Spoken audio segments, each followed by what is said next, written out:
has been very revealing.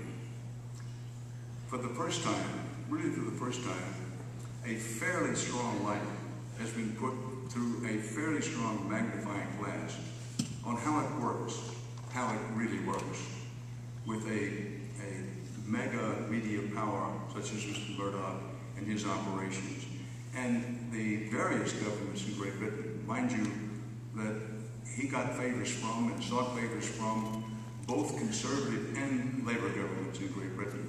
But whether it will make a difference or not, I think depends on the following. The strategy of the News Corporation, the Murdoch enterprise at the moment, is to contain this to Great Britain. They're working as hard as they can. It's a classic case of damage control to contain it to Great Britain. If they can contain it to Great Britain, if it doesn't cross the Atlantic, and it doesn't singe, if you will, the enterprises of the News Corporation, Wall Street Journal, Fox News, and others in this country, then it'll probably fade at least slowly into the background.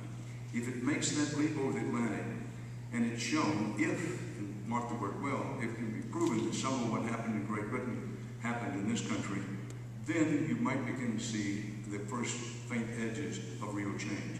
As to the second, about women in broadcasting, and the gentleman mentioned particularly with war coverage.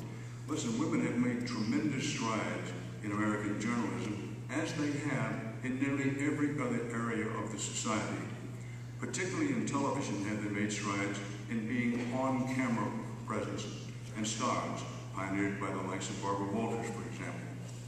And even to the extent that we now see not just one or two, but quite a few women international correspondents, what you used to call foreign correspondents and combat correspondents, where women have still not broken through to what I would call a significant degree, is in the upper reaches of the decision-making in news divisions. Now we're just talking about it in the news divisions themselves.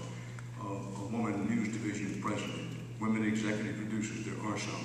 There still is, I wouldn't call it a glass ceiling, but the presence of so many women, including in combat situations you see on television now, is not reflective of the upper tiers of management and decision making. And until that happens, they still have a lot to complain about, and men have a lot to be ashamed about in that regard.